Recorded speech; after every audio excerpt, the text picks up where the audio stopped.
While it seemed like the injury bug was dying down for this Phillies team, Austin Hayes may have been the latest to get bit. We're going to break down what this means for this Phillies outfield, what opportunities this could be providing, and what the latest is with his specific injury, as well as if a throwback Philly could make his way back into the mix here. So I want to start off with, before I dive fully into it, making sure you guys are smashing that subscribe button. That at this point in time, 93.5% of you guys tuning into us here on Phillies Digest have not subscribed to the channel just yet. We're going to keep that Digest family growing. We got plenty more to break down. And leading off with, we have the Austin Hayes injury. So in that final game against the Dodgers, we did see Hayes go down. We got the report from Matt Gelb saying that Austin Hayes appears to pull something while running to first base. He is now out the game. And we did get the quote from Rob Thomson here, just saying that, quote, "We'll check on him tomorrow, but he felt a grab, so we're not really sure." Now, I'll say for myself watching the game, it looked like a pretty significant pull or tear or something.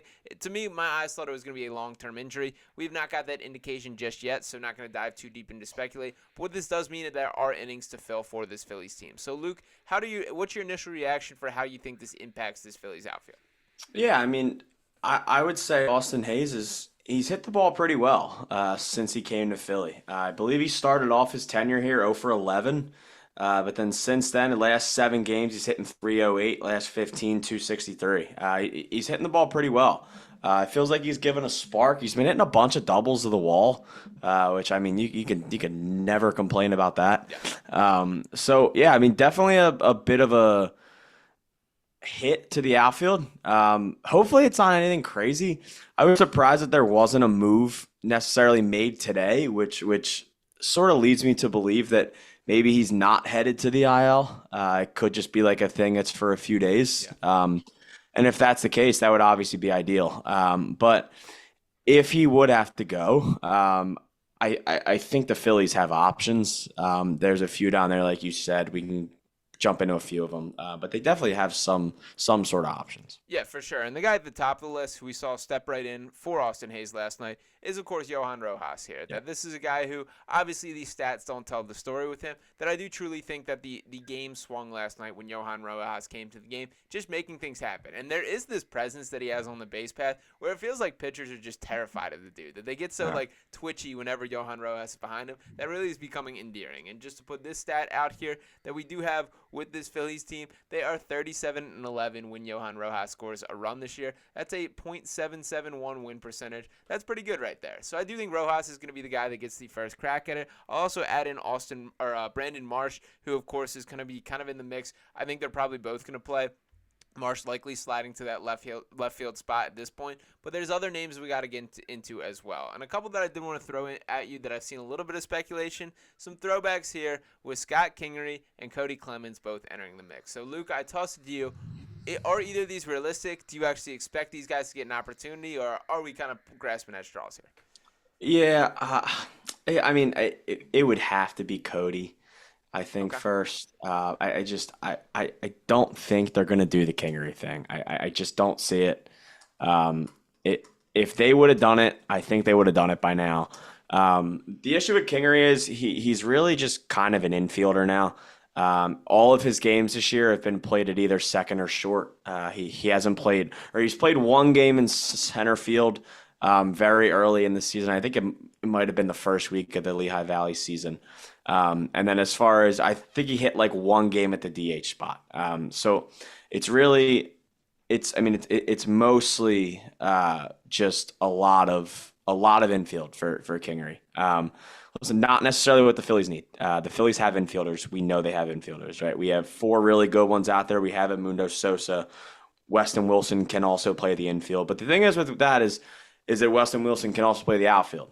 So could you see a sort of a Weston Wilson maybe plays a little bit of permanent left field for a few days, and then that would strike the need for an infielder. Listen, if they have the option between Clemens or Kingery, they're gonna go with Clemens. If they really wanted Kingery, they would have brought him up over Cody Clemens earlier in the season. I just don't think Kingery has it anymore. I listen. I wish he did. I like listen. I'll say it. I have 2 Scott Kingery jerseys. I was a big time Kingery guy. It just doesn't have it. It's a weird career. Obviously, we know very very odd. But the guy struck out over 100 times this year in like 300 at bats. It's Like tough. he has like a 32% strikeout rate. The on base percentage is like ninth. It would be like ninth on the Phillies team. It just I just don't see how much it benefits them. If they think they want some pop, then maybe they can try it. He does have 22 homers this year down in Lehigh Valley with 18 stolen bases. Uh, but I don't know, man. I just don't see it happening. Listen, if it would happen, I'd be excited. I've been waiting for the Kingery thing for a while. I think I would love him to just get one more shot. But I just don't see it right now.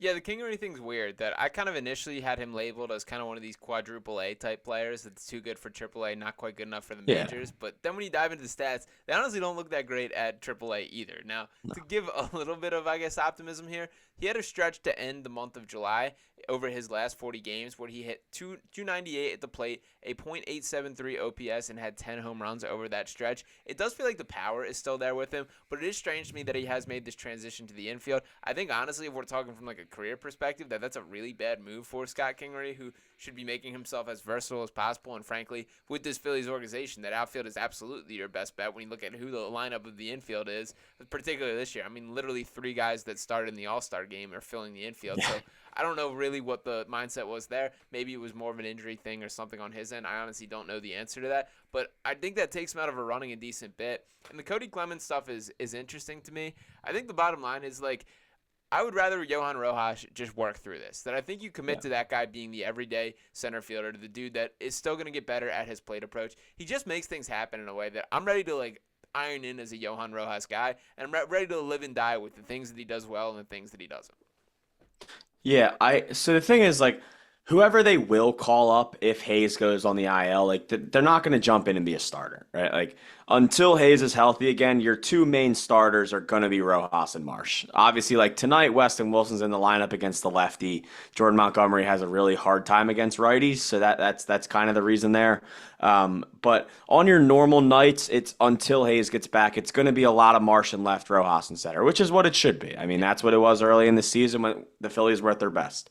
So listen, if Cody would get the call, which I still think is the most likely move, I just think it makes the most sense. You get another left-handed bat up here, and you see if Cody really has it, right? Because if Cody comes up here and he starts swinging the bat like he was sort of earlier in the year at times, and Weston Wilson's just kind of playing like I mean, they would maybe consider sending Weston Wilson back down after that. I think Cody Clemens still has a shot to make this roster in October strictly because he's a left-handed batter. The Phillies don't have many left-handed bats off of their bench, so I think maybe I still think the door's open for him there to at least be on the roster in October. But as far as right now, like whoever's going to get the call, they're not going to be playing a ton.